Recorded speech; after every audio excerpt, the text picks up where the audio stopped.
Four French drivers at the French Grand Prix trying to win this on the final lap. They're three wide again. Guillaume down the inside. Guillaume moves across. They're both in front of Milan and Pouget. But before you know it, we find ourselves here in the very final race of the competition. And then they see truck racing and they think, this is crazy. You know, these are 5-ton machines, 1,200 horsepower brake. Oh, look at that switchback. Oh, you can look and a drift to show off.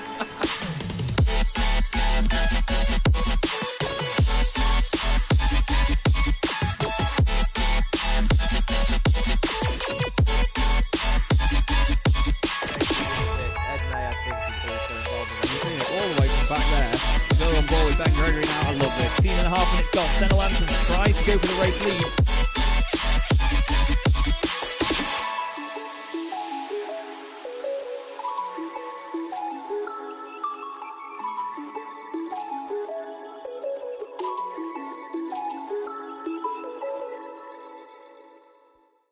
Racing isn't easy, but experiencing it is. iRacing puts you in the driver's seat with the industry's leading sim racing game. Drive on laser scan replicas of the greatest racing circuits from around the world. Go head-to-head against other drivers chosen by skill-based matchmaking to ensure competitive racing at every level. Compete across all your favorite series. In officially licensed cars, engineered to deliver the most accurate driving experience possible.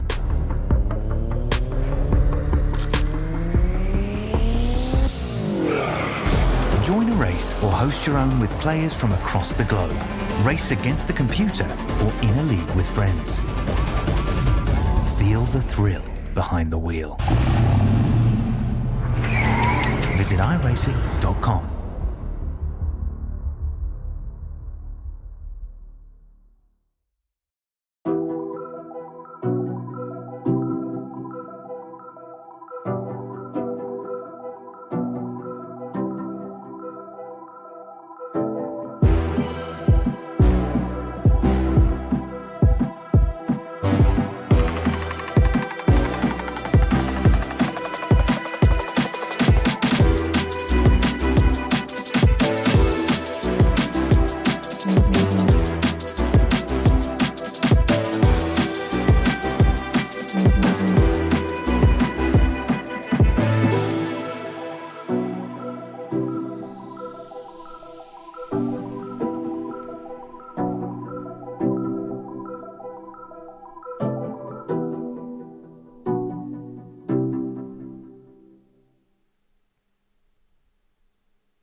Good evening, everybody. Welcome to Chaz Draycott Media, and welcome to another round of the Sim Racing Magazine GT4 Challenge. We're here towards the end of Season 4 now for round 11 of the season from this amazing circuit here in Spain at Circuito de Jerez Ángel Nieto in Spain. And it is going to be one of the most exciting rounds of the championship, I think it's safe to say. It was in Season 3, and Season 4 is going to be of no exception. I'm Chaz Draycott, of course, up in the commentary box, and I have Ed May with me alongside me as well. Ed, it's great to be back for this, well, what was an amazing round of the championship last year. This is just going to be just as good, isn't it? Yes, it certainly will be, Chaz. Thank you for the introduction. And it is the 11th round of this Sim Race Magazine GT4 Challenge. And it's similar story to what we had in Monza, where it is a 1 hour endurance that the drivers will have to contend with. And I mean, we go from one circuit, which is more high speed, to, well, complete opposite, aren't we, Chaz, with this slightly more technical circuit, more corners, a few less opportunities for overtaking. But there is the long back straight into that sort of hairpin right-hander where we might see a lot of action as well. Yeah, definitely. The chicane, a very important part of the lap, actually. The Ayrton Senna chicane, really big pinch point. We saw a lot of great overtakes there, actually, last season, and it actually was quite a swinging point of the championship was this round. Speaking of the championship, we'll have a look at the points, and, well, after a good, decent couple of rounds, Nils Kor now leads the way by 14 points from Taylor Adams. Simon Povey having another absolute belter as well last time out. He now sits third in the championship, and I'll tell you one thing, he is certainly doing well considering he missed a couple of rounds to start the season, isn't he? I mean, the team's championship as well, Ed, mighty close. It is very close indeed, and you have to say it's difficult to call a favourite. You were saying maybe at the start of the season with, you know, Simon Povey missing a few rounds, that Nils Kor was going to be the favourite, and while he's still looking likely to be, just a little bit of doubt in the mind now that we know that Simon is likely to be back for the remainder of the season. Yeah, definitely. I think everyone's going to be a little bit scared of that, to be honest, knowing that he's going to be up there to try and take points away. But it's this man that leads the championship. Nils Kor in the BMW at the moment for Satellite Racing. He's had an amazing run of it. And I think, to be honest, Ed, since he got that first win in the GT4 Winter Tour back at Fuji and then went on to nearly win that championship, he's just almost been unstoppable. I mean, look at him there, sliding it all the way through the long right-hander at the top of the hill before the run down to the hairpin at the bottom. It's amazing. Yeah, and let's not forget as well how strong he was in Season 3 around this circuit as well. He was on track for a race victory if it wasn't for an amazing strategy call by James Holman that was sort of his undoing. And I wonder if that's going to be in the back of Nils' mind going into this round of one that potentially got away, because that was, I think, the closest he came all last season to a race victory. Yeah, that's the thing. This is, I think it's a very interesting circuit for us to have an endurance race on. I was never going to put this one as one of the sprint rounds for this season, because the endurance factor of the strategies and the fuel and all sorts here is so important around a track like this, you know, because it is one of those circuits where you can save fuel. There's a lot of heavy braking zones. There's so many elements of being able to save fuel at a track like this that you've got to take the chance and do it. And I think that's why James Holman made it work last season in the Porsche. It was amazing. You really did. Now, I wonder if RD SimSport are going to be doing the same thing this time out of making the strategy work as well, though. There are a few other things in the background as well. We wonder, of course, what different drivers do at different stages of this race, because this is a circuit where you can save the fuel just on account of the, well, basically the sheer amount of corners and braking zones where you can lift and coast, and that's something where drivers can really sort of nurse the car through. We saw it a little bit, didn't we, with the lift and coasting at Monza, but I'm not so sure if we're going to be seeing it necessarily coming so dramatically, rather drivers doing it sort of little and often, which I think is the thing to do, just to maximise the lap time. Yeah, definitely. I think that the main thing here is that you can do it, but because there's more opportunities to, we're not going to see it done as aggressively as Monza, like you rightly said. We have here Taylor Adams, 4th place at the moment in practice. Only 27 thousandths of a second between the top two. Matt Slight, you know what? I mean, you know, these guys complement each other quite a lot, Matt Slight and Taylor Adams, but Matt has really, at the start of the season, I don't think he'll mind me saying that, you know, it was Taylor that was our focus and Matt was sort of backing him up, but at this point, Matt's pace has been absolutely phenomenal, hasn't it? He's been right up there battling with these guys, and again, because of the whole Taylor Adams and Nils Core Championship fight, he's sort of slid under the radar on a few occasions, hasn't he?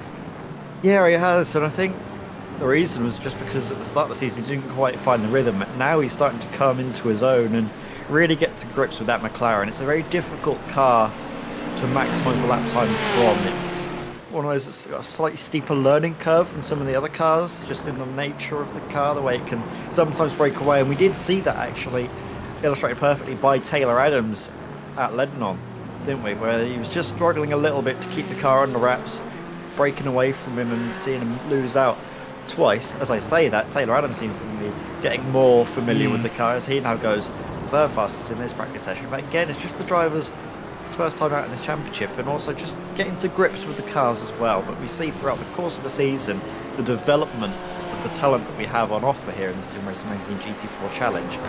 It's just getting stronger and stronger every single season. Drivers that come in take a little while, but they get up to speed, and it's great to see at the end of the season where drivers are starting to hit their sort of peaks. Yeah, definitely. I mean, you know, the Danny Lee Pro Simrig team, we look at Dean Powell here, him and Danny himself have just been a great addition to the championship. You know, Taylor Adams and Matt Slight up there in the Regenta cars as well. They're all fighting for top 10 positions. Even the Minardi SimSport cars have been absolutely spot on. Oh, I've just realised I've not loaded trading paints. Ben's told me that he's got a new livery for tonight, actually. Let me find the message that he sent me earlier from it. He's got the loaded, the Trinidad Scorpion Chili loaded range, and Mike is going to have sour cream, bacon and chive curly fries. So Mike Murphy, for the first time this season, is actually going to have a slightly different livery on his car. Can't see, he's 9th at the minute. There it is, actually, with the green and red this time instead of the green waves. And Ben's done such a good job with these things, hasn't he? I mean, when you see the packet and you see the actual design of the car, he's really, really brought it together. Good evening to Drew Fletcher in the chat, by the way. He's joined Alex Johns. He's saying, what are the viewing snacks for tonight? Drew's about to fly back from Egypt as well later on, so I hope this is more enjoyable than your flight, Drew. Paul Stringer's in the chat as well. Good evening, sunshine. Alex Johns is actually saying he's looking forward to watching this one, understandably, because he's got Toby Johns, his son, in the race. Toby's been in the pits for 25 minutes, though, so unfortunately, Alex, we're going to have to wait before we go and have a ganders at Toby.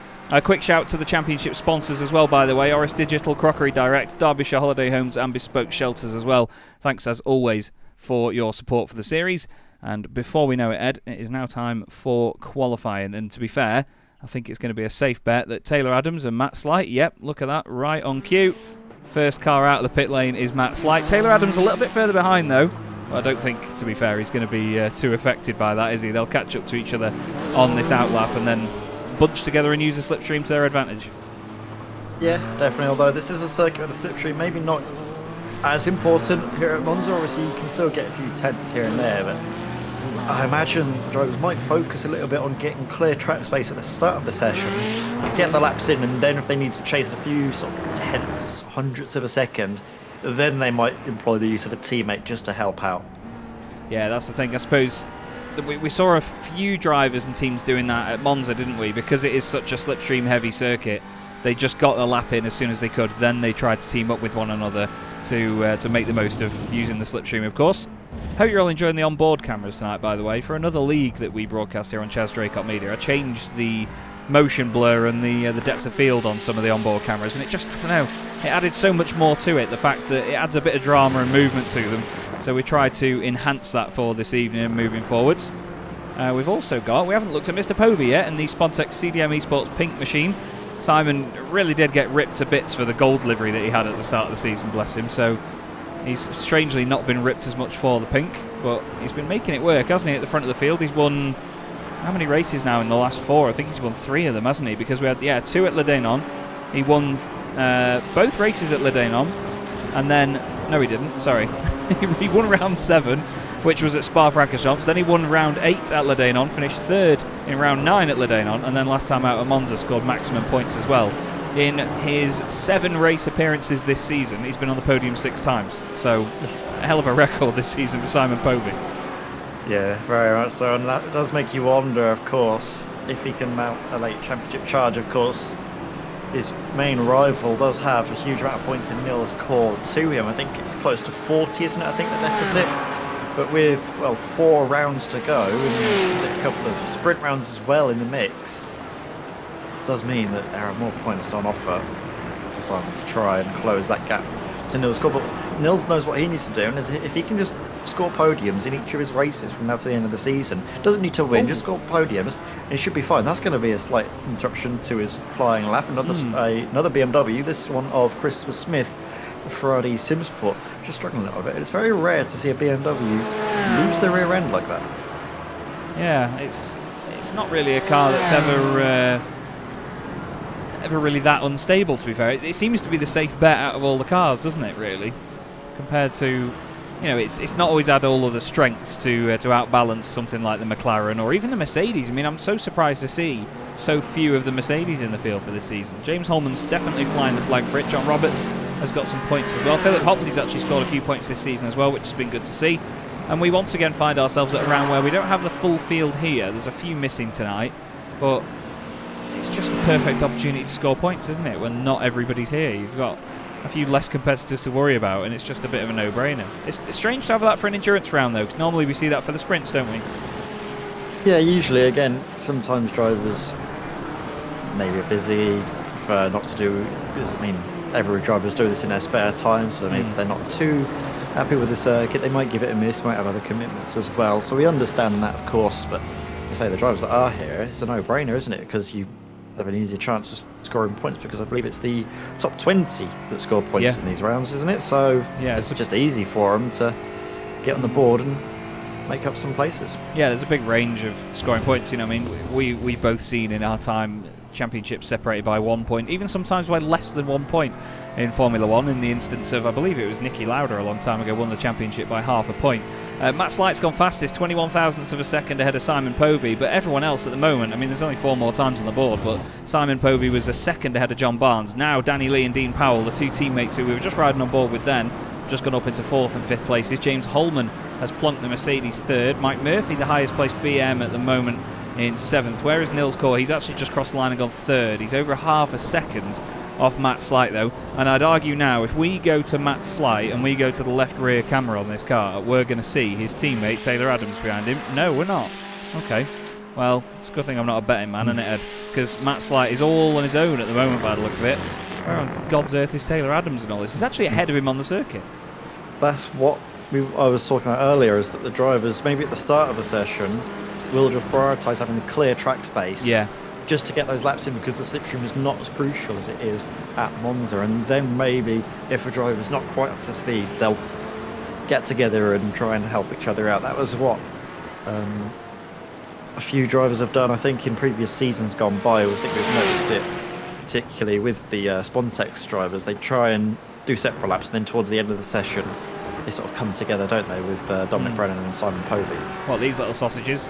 Dom Brennan back once again. He had a bit of a nightmare at Monza, didn't he? He had a disconnect early on, and then his connection wasn't stable for the rest of it. So not a well, I mean, there's proof once again that it's not fantastic right now. It's a shame for Dom, because he had such a great start to the season. He had, let me just check his podiums, because I think 3 podiums in the first 4 races of the season.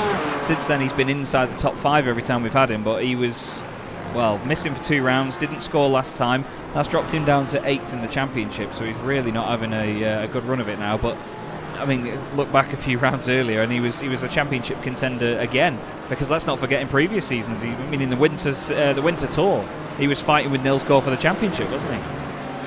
He was. He was already up there, tussling away with him, and maybe that's also, as we've seen James Holman now go third fastest. That's Gilles Gardner having a moment there in the Legends Racing Porsche.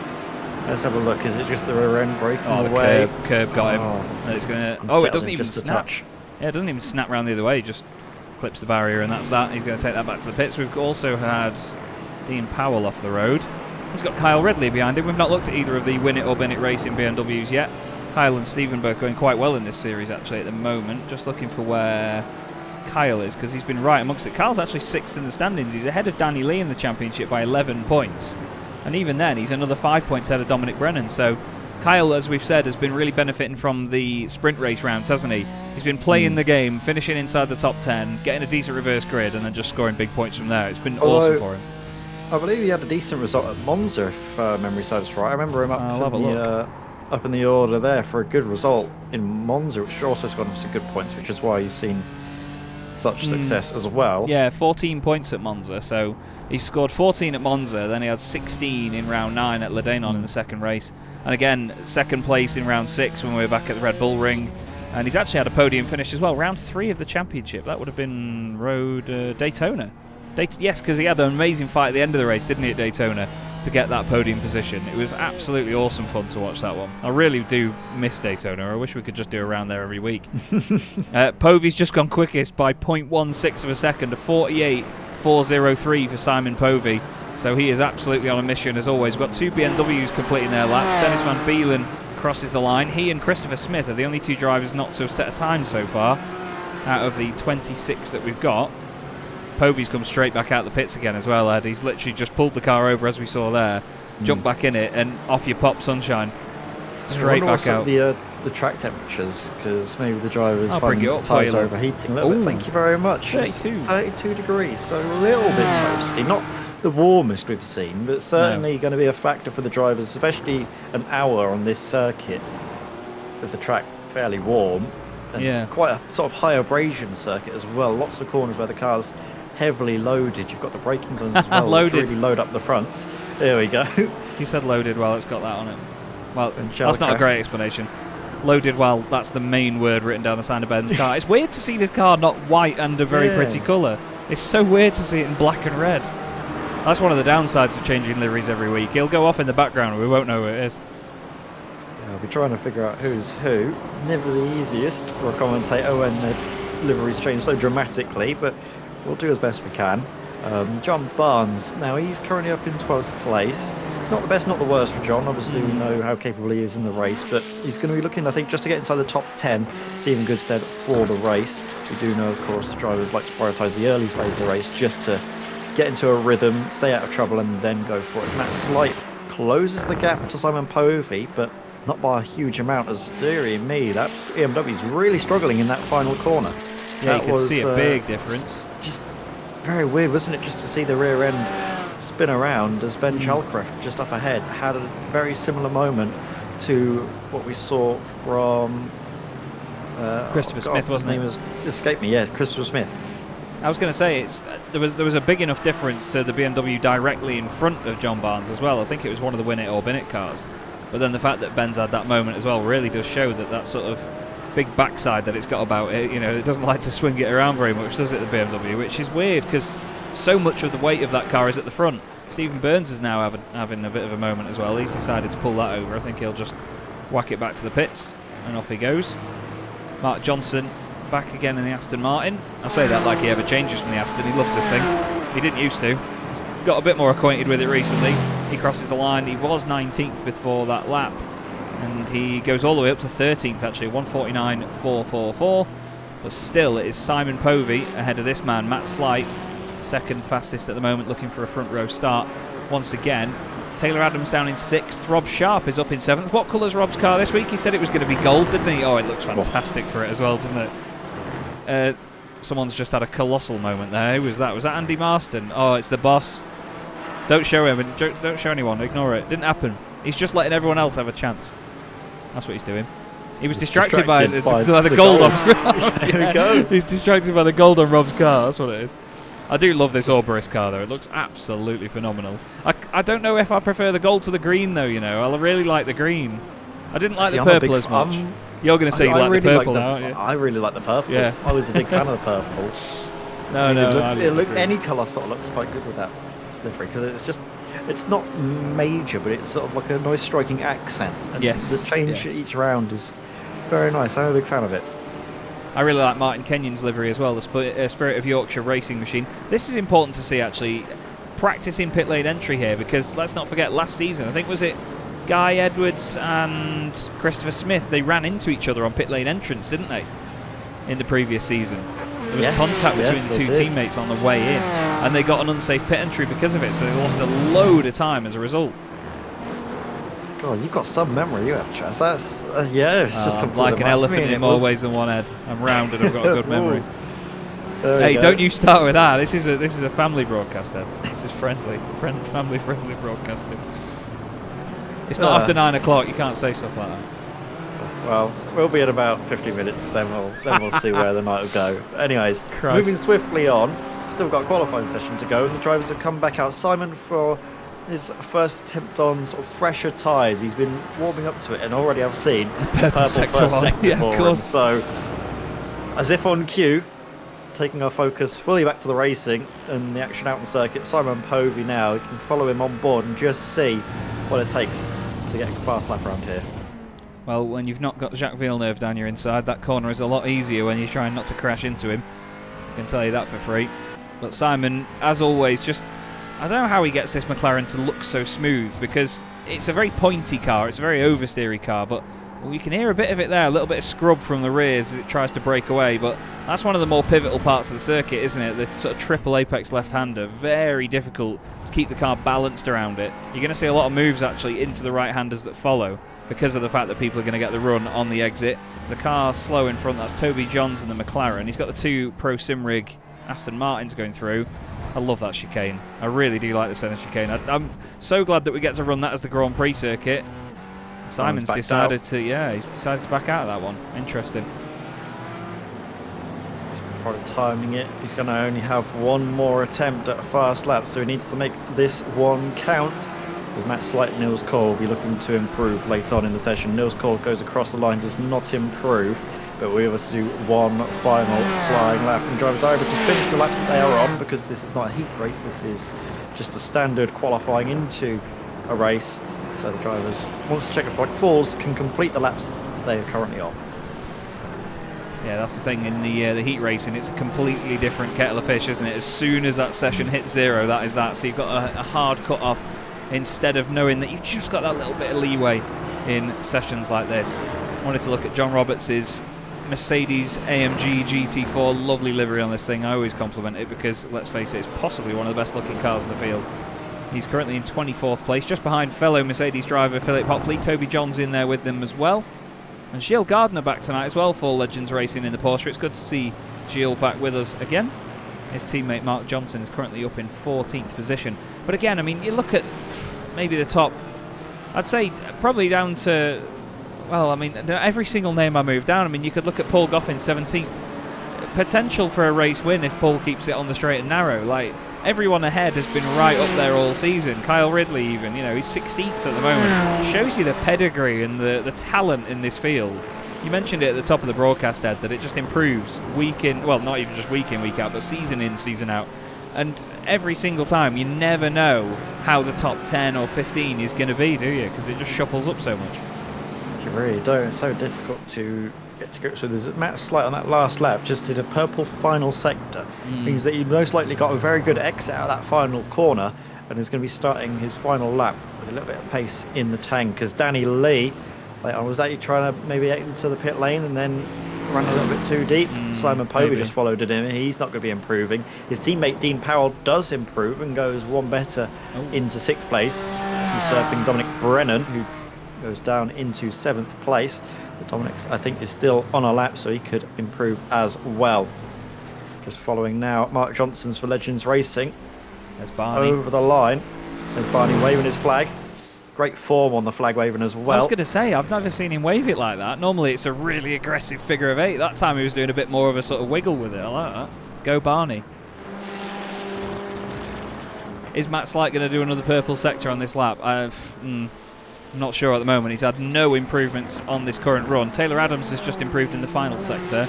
Is that enough to outdo the others? No. 148.8, so 5th will be the best that Taylor Adams starts, and Matt Slight's backed out of it as well.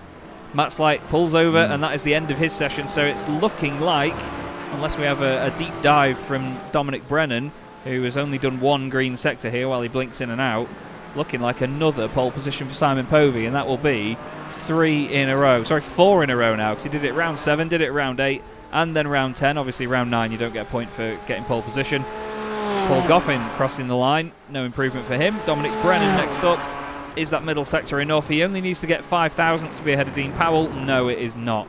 So he doesn't move up another place. Christopher Smith is still circulating, but that, to me, doesn't sound like a flat-out lap. It's just an in-lap, and then he's probably going to do some practice for pit entry just to get to grips. And then around here, it sounds really aggressive, doesn't it, when you go on board with it? Especially in the low revs as well. I love to hear the sound of that car when it kicks up from... It's now practicing pit entry. Careful not to run too deep because it's very easily done. It looks a lot tighter when you get right up close to it, doesn't it? Because it seems like, because of the way that the circuit is, because it's such a long corner, it looks like it'll really open up and then sort of give you a long glide onto the straight, but it's literally like coming to a stop in Macau. It's ridiculous. But still, very exciting session for Simon Povey, right to the top of the times, and he'll be really, really comfortable with that one. Over 1/10 of a second clear of Matt Slight. Nils Kaur 3rd, James Holman in 4th, and it's time to get gridding for the 1 hour race. And to be fair, Ed, I'm thinking that some of the guys a bit further down here will really throw themselves at some extreme strategies. What do you reckon? Yeah, I think we're thinking the same thing, Chaz, because the drivers know what happened last time the drivers made it to this circuit, and maybe with temperatures what they are, they'll try and focus on making it on a one-step so you can save the fuel and also save the tyres by running at a slightly slower pace. Could be a factor for the drivers. Definitely could be. So it's Simon Povey on pole position, then takes another championship point for that, with Matt Slight alongside him for Regenta Sim Racing. Nils Kaur and James Holman, not Jill Holman. Is his mum called Jill? I think he's told us his mum's name before in an interview. Anyway, James Holman 4th. Taylor Adams is 5th. He's going to be trying his very best to get ahead of that BMW in front of him in the early stages. Dean Powell, the higher placed of the 2 Danny Lee Pro Simrig cars. Dominic Brennan 7th with Danny Lee himself alongside him. Rob Sharp in 9th with Gary Toll completing the top 10. Christopher Smith and Mike Murphy make it an all BMW row 6 with John Barnes and Mark Johnson on row 7. Ben Chalcraft down in 15th place with Kyle Ridley alongside him. That's another pair of BMWs that'll be trying to fly through the order. Paul Goffin as well in the Porsche. He's definitely going to be moving forward from there. Stephen Burns is 18th with Dennis Van Beelen and Ralph Meyer completing the top 20. Good to see Ralph out there tonight. Martin Kenyon and Toby Johns make up row 11 ahead of Philip Hopley and John Roberts. We then have Andy Marston, the boss man, in car 111, and then Gilles Gardner at the back of the field in car 112. So with Simon right at the front here, Ed, he could do one of two things. He could try and still stick to a fuel-saving strategy and back it up a little bit, because we saw at Monza, didn't we, that he was lifting out the throttle a lot, even with the cars right behind him, and the guys were just mirroring what he was doing. Or he could let Matt Slight and maybe even Nils Kaur go here and try and battle with them, or I don't know, just sit and save fuel again. There's a lot of angles he could take here. You never know what Simon's thinking, do you? No, you don't. And I mean, the drivers around him don't really know what he's thinking either, hence why he was able to get such a lead at Monza with a shorter first stop that caught everyone off guard. What has he got up his sleeve to try and get the upper hand here tonight? Because now the drivers are going to be wise to that. He won't be able to do the same trick twice in a row. Well, we'll have to see. That's the thing. The more we come to a circuit, the more that we get this sort of intel on how it all works and whether you can fuel save or not. I don't dare go back to the Hungaro ring. The RD SimSport boys have got that place figured out like nothing else. So they make their way around the final corner then. Simon Povey and Matt Slight on the front row for round 11 of the Sim Racing Magazine GT4 Challenge, and he's already gone as Simon straight over to the left-hand side of the circuit, and it's Nils Kor already up into second place in front of Matt Slight now, so it's the two Regenta cars, third and fourth, and look at that demanding stuff by Nils Kor, moves all the way over to the left-hand side straight away. Mark Johnson there trying to go around the outside of Ben Chalcraft. There's only 1 or 2 places gained here and there, but that was a really tidy start by the guys at the front. Very nice and clean as Dean Powell drops 1 place back to Danny Lee. Big towards moment. Danny Lee. It's Christopher Smith. Very good moment there. Hanging on though, just ahead of John Barnes, but John now is going to get the inside line. I think just the long radius of the corner means that he's going to lose out on this occasion. Still side by side, but the next corner is yet another right-hander. He's there somewhere, I promise. He's definitely next to him. It's that tower block of a BMW makes the McLaren look tiny. Doesn't make it. I thought that move was going to be sealed by the 777 of John Barnes there, but Christopher Smith just carries so much more momentum into the corner. John backs out of it. Next to keep Mike Murphy at bay now. A little bit of a battle going further back there. Dennis Van Beelen just ahead of Stephen Burns. He's gone a little bit hot into that left-hander by the look of it, but actually carries the speed really well through there. John Roberts has had a drama at the back of the field, unfortunately. We'll have a look what's happened to him. Around the long right, is he just going to clip the curb and lose it over the exit? Oh, the back end gets away from him. And luckily, he's got a big old gravel trap out there. Oh, he does bonk the wall a little bit, but that's not going to be enough to really upset the car. The Mercedes is built quite sturdy, isn't it? We've seen it take a few knocks so far this season and not really get affected too much. Simon Povey's nearly a second in the lead, by the way, while all these guys behind him are still fighting away. Yes. We have big blink in and out for Dominic Brennan, and yet again that car having internet connection issues, and that's going to be a bit of a worry for James looking at this in behind, because he never knows if that car is going to make a move and suddenly appear up his inside without any prior warning. Yeah, it's always a scary place to be in, isn't it, when you've got that blinking going on, because it's all right when it's a driver that you know is really sort of tame and will not go for any silly moves, but when you get a driver that's, let's just say, flamboyant, that will throw it down the inside. I'm thinking Nathan Crook in the Evolution Sim Racing GT3 Championship. If you've got someone like him there, you would be a bit worried about it. You know, a big send down the inside, but I don't think that Dominic's the sort of guy that will make those sorts of moves. He's got his mates Dean Powell and Danny Lee behind him as well. He'll love seeing those Aston Martins in the rearview mirror, because let's not forget the epic fight that Danny and Dom had at the end of the, what was that, the second round of the championship, wasn't it? Race, at Road America. What a great America. intro that was to those two, and the fight that they can have all season. That was one of the best battles we've seen, I think, in the history of the championship, wasn't it? Yeah, that defensive drive from Dominic Brennan was something else to behold. It was great because they were both not giving each other a single inch, but still keeping it fair. And I think that is the best thing about this challenge, is that we don't need any stewarding because we can trust the drivers to keep it nice and clean, as what has happened here to Matt Slight. Saw him getting close to his teammate as well. Was there potentially a bit of contact between the pair of them, or was it just a mistake losing control of the rear at this early stage of the race, which again seems to be something that these Regenta drivers struggle with. Let's have a look here. Oh, he just takes too much speed into the corner. Yeah, to be fair, in Formula 1, Nils Kor would have got a 20-second penalty for that. Anyway, moving on. Simon Povey leads the race by 1.7 seconds over somebody as quick as Nils Kor. That is just disgusting. We're going to have to just kick Simon out at some point. I know he races for my team and I should be over the moon. Come on, today. That maybe tell us something about the approach they're taking to the race as well. The fact that Nils Kor maybe is backing off a little bit, saving fuel and managing the tyres, letting Simon Povey streak off into the head of the race while he manages his tyres. Maybe Nils is fancying a single stop. never know. These guys have made a lot of different strategies work. I mean, the RD Simsport boys doing that one stop at Hungaroring last season was just amazing. That was one of my favourite things that's happened in this championship, because we thought nobody could do it. Nobody could make that work, and somehow they did. But this circuit's very similar to the Hungaroring in that way. You know, there's a lot of flowing, long, smooth corners, but you've also got a couple of really heavy braking zones for the likes of hairpins and chicanes as well. So I think that it's, I mean, even with the undulation of the place as well, you know, it's very similar. Ralph Meyer having a bit of a blink in and out there as he battles with Martin Kenyon and Toby Johns in the McLaren. He's holding on to the last point scoring place at the moment, and as we were discussing before, that's going to be very, very important tonight. It's an important one to have points at, is Jerez, because it's one of the toughest races of the season. Very, very tricky.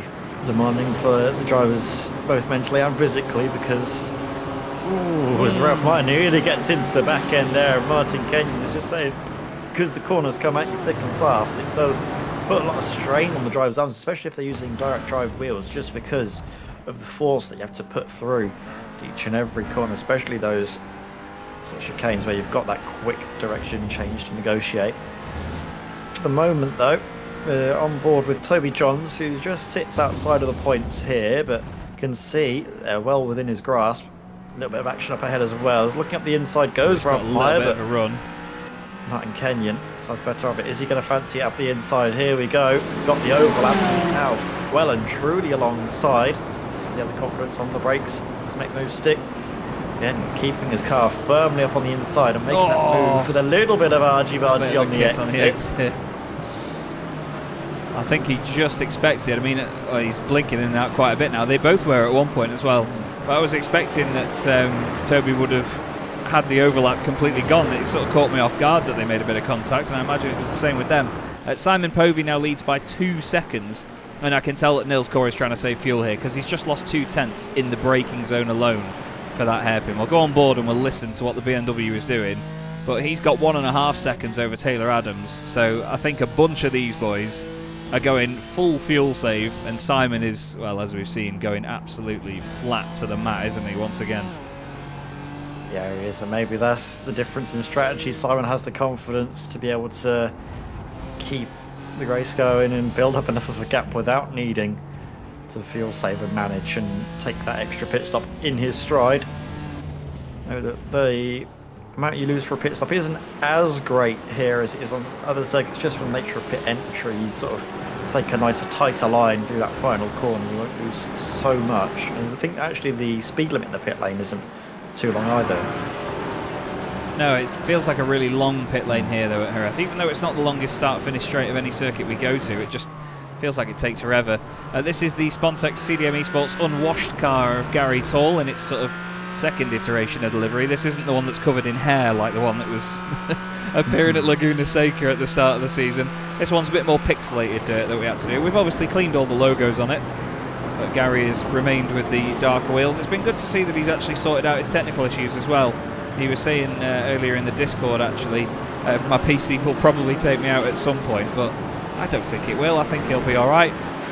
He's running quite smoothly so far. Usually you see a bit of a blink in and out, don't you, from some of the guys when they've got technical issues. It's not always down to connection.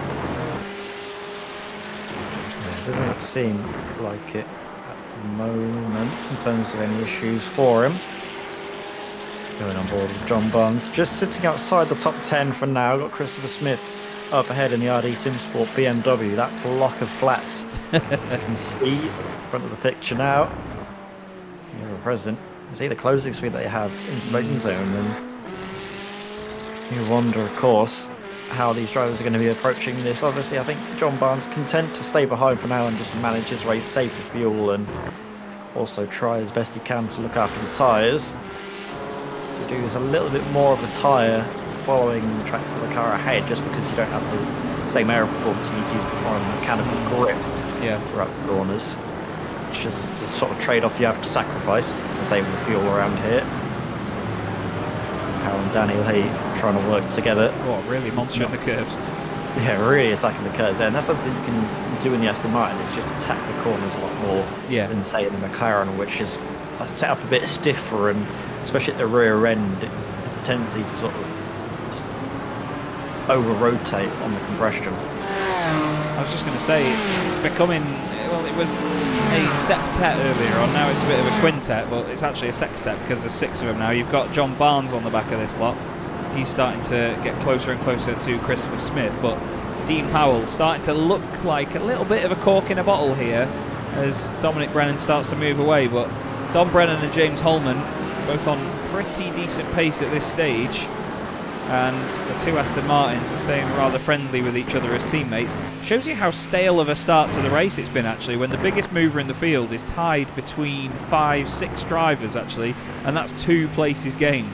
So nobody in this race, except for Matt Slight, who's dropped 21 places from that spin, nobody has actually gained more than 2 positions in this race so far.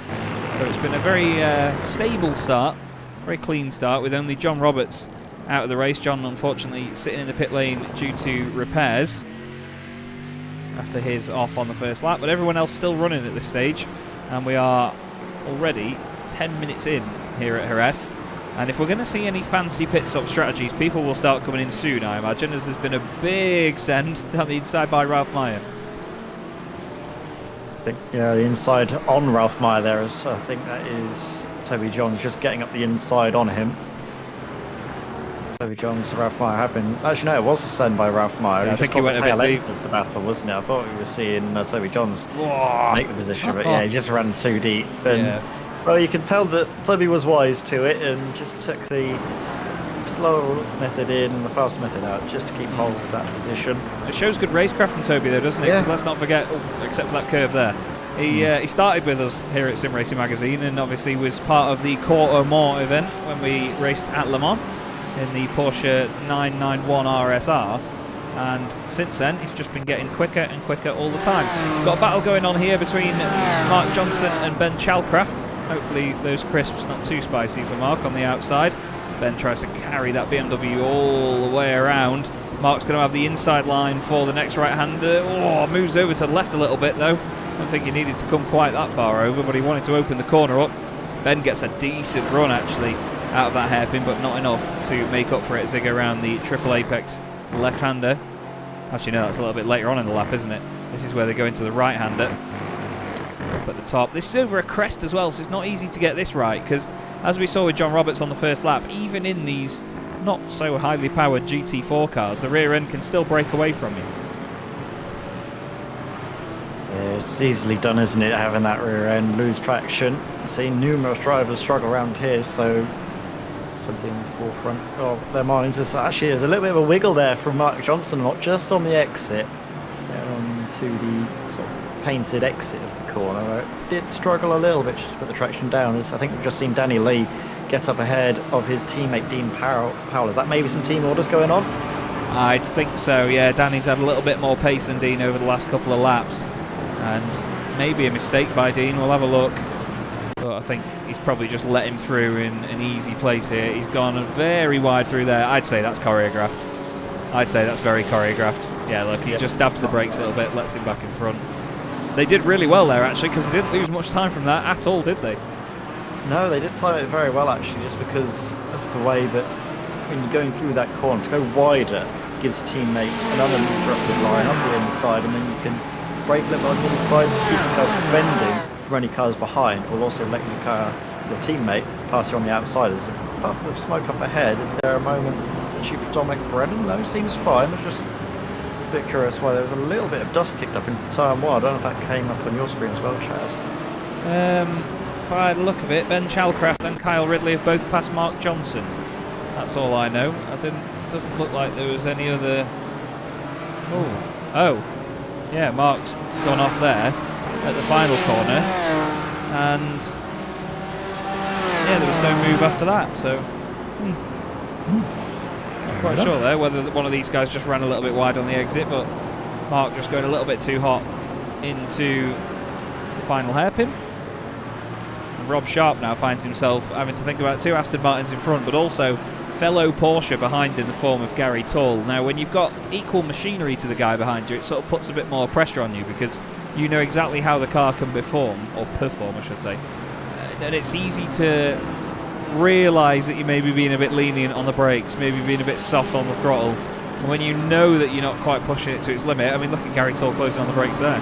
It's very easy to lose focus on what's in front of you and just focus on the rear view mirror and think, oh, is this guy later on the brakes than me? Is he sooner on the throttle? You know, what differences are there? You can over-assess as a driver while you're driving, and it can really sort of upset your rhythm.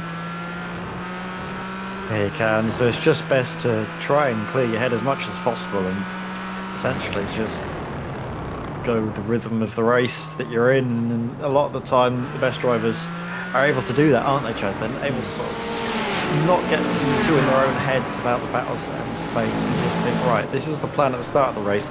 Let's try and keep it going as best as we can. That's why I really like to see how Niels approached the race as well at the start. He didn't get too worried about Simon Povey putting foot to the floor and just going hell for leather. Yeah. Instead, he's been able to go, right, he can do that. I've got my own race to worry about, and that's priority number one. Yeah, definitely. He knows exactly what he wants to do. He's got the bigger picture in mind. At the end of the day, Niels Kor comes into this race with a 14-point lead in the championship. In all honesty, that's one of the biggest championship leads we've actually seen in a while, because we've had a lot of series and seasons where there's only been like 5 or 6 points between like the top 3 for a long time. So Niels Kor will be comfortable with this at the moment as things are. He's ahead of Taylor Adams. That's not Taylor behind him on the road. Excuse me, that's John Roberts behind him on the road. John actually had that incident earlier and I thought he was out of the race, but no, we have all 26 cars still running, which is good. John's back out there now. To be fair, while Taylor Adams is having quite a lonely race in third position, he's got James Holman and Dominic Brennan just behind, but I think Dominic's putting enough pressure on James at the moment to mean that this Mercedes is not a threat. And once again, we've got 5 manufacturers in the top 6 here, Ed, which is great to see. Ignore Simon Povey, it's like having Formula 1.5 with Max Verstappen at the front, isn't it? We've got 5 manufacturers in the top 6, which, again, another shout to iRacing's balance of performance. It's just awesome. Really is, the way that it's been able to be so close and so tight. Obviously, there's still, I think, the prevailing opinion, the McLaren is the faster of the cars at the moment, but it isn't going to be by a huge amount because we can see just visually how close all the drivers are and how they're able to race together so competitively. Interested to see how James has been able to manage with the Mercedes, because before he wasn't a Porsche around here, and he hasn't quite hit the same strides in this car as he did in that Porsche, did he, Chaz? No, not really.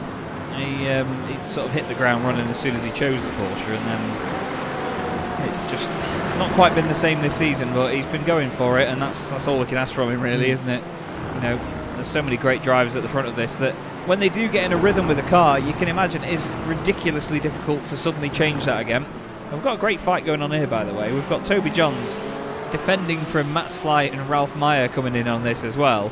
Toby holding on to the final point scoring position at this stage in the TAJ Racing McLaren. He sorted his numbers out this week, thank you Toby. Still having a blink in and out though. That's going to be making Matt Slight's life a lot more difficult, isn't it? Look at that. Yeah, not what you want to see at all when you're trying to overtake someone, is that car vanishing and then reappearing, because again, never going to be certain where that car will appear. Matt Slight showing his intentions to the inside, but not going for the move, instead just giving it a little look just to see if Toby Johns was going to brake early and let him through, and Toby has made his statement clear that he's not going to give up this position without a fight. But look at Matt Slight really trying to open up the corner and actually getting a little bit too close to the rear end. Now getting a good run out of the corner. Is he going to get the overlap on the inside?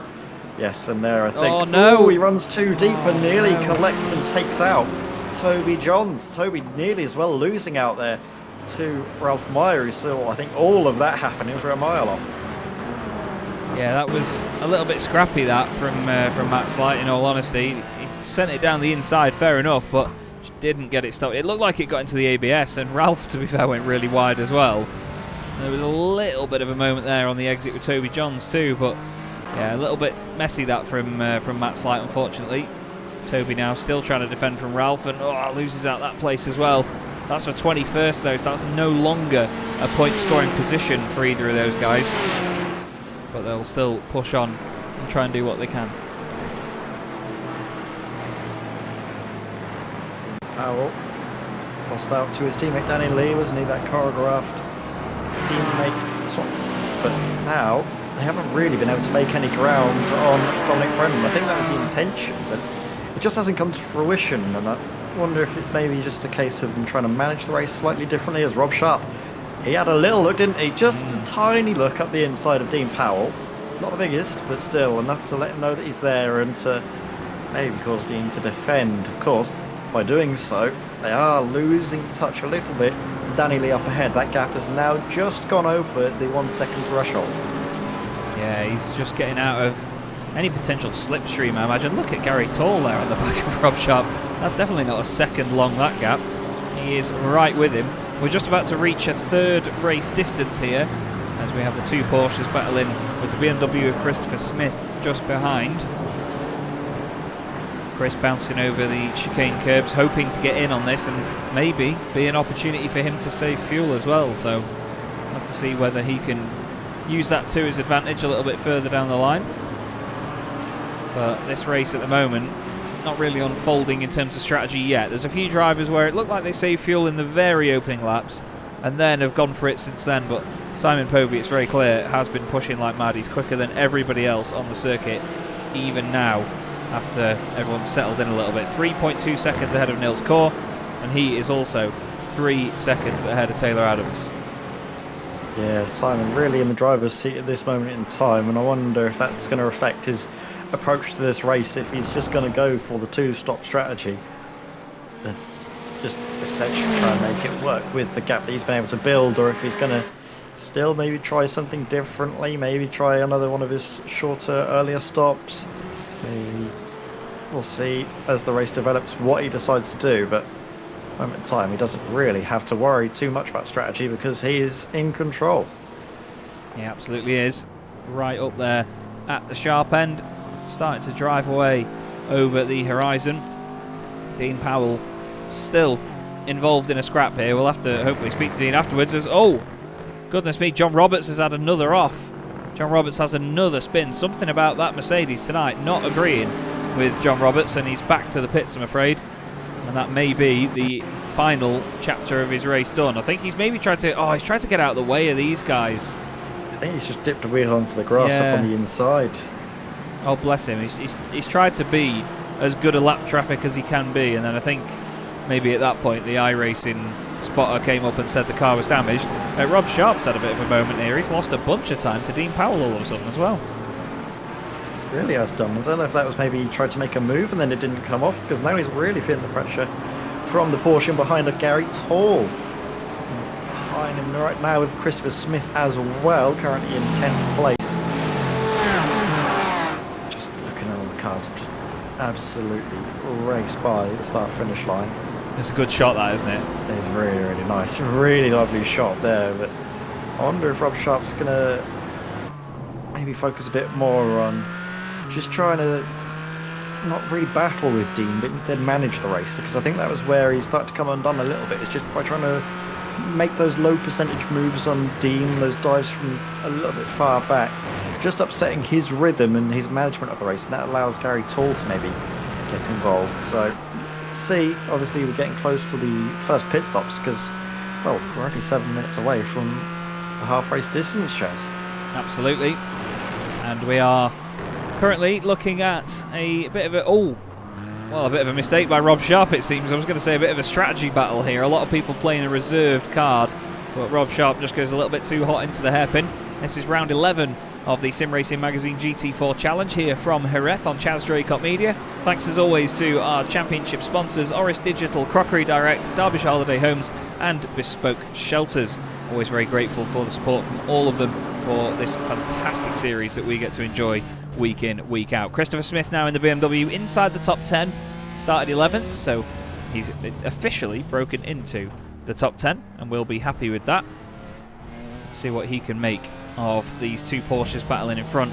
Again, a potential opportunity to save fuel, Ed, but also a potential opportunity to just take advantage, as into the pits, well, not only comes Christopher Smith, but comes Simon Povey. Yeah, Simon coming in from the lead of the race. There's a time in terms of where he's going to come out into the midst of some traffic potentially. John Barnes coming into the pits, making his stop. Johnson as well joins him with Ben Charlcraft as well. So many drivers now taking this as the time to change fuel and maybe a few tyres as well, as Simon Povey now exits out onto the circuit.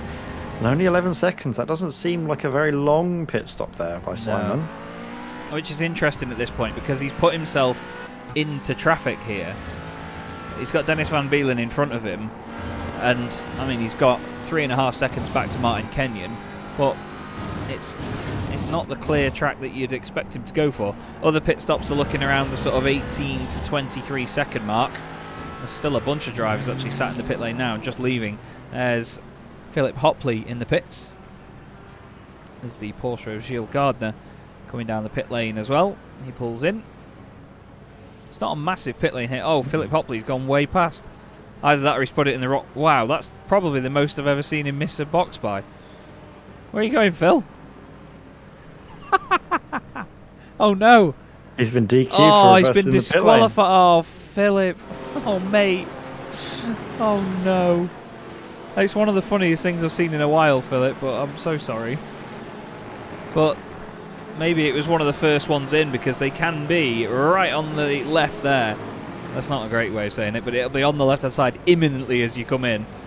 But Nils Court pops in from the lead. Everybody else will now come into the pit lane from there because the amount of fuel that they have cannot be saved, it seems. So some of them only doing one lap extra here or there. Taylor Adams has carried on. Yeah, Taylor. Well, he's good at this, though, isn't he, Taylor? He does this. He's the only person I've ever seen make the McLaren last this long on fuel, but it's what benefit is that going to give him? Because he's not really going to overcut by much, is he? Surely. I suppose it comes down to seconds in the pit lane at the end. I suppose it comes down to the final pit stop, doesn't it?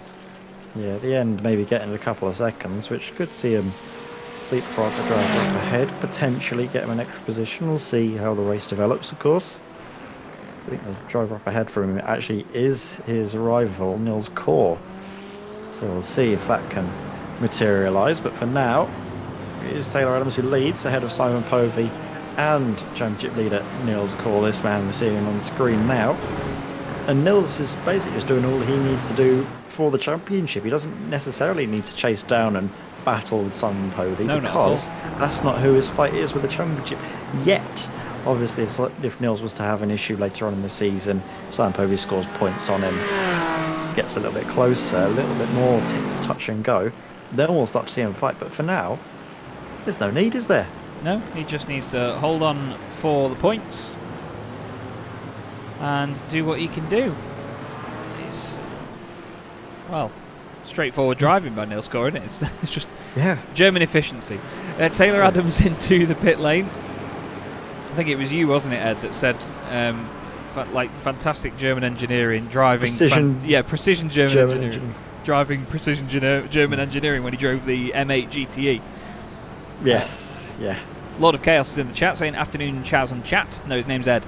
What troubles have been happening? No major troubles yet. It's been a very clean race so far. To be honest, yeah, Tattoo Bacon, our pit lane reporter, has nailed it. Someone going backwards down the pit lane was certainly not what we expected to see today. Look at the gap Simon's got now. He's 16 seconds ahead of... That's significant, that is. I mean, he gained, I think, 12 seconds on Nils through the pit lane, but then, obviously, even more because he's got a slightly lighter car. As Taylor Adams has come out behind Danny Lee and Dean Powell, who have also gone for a shorter stop, maybe taking a leaf out of Simon's book.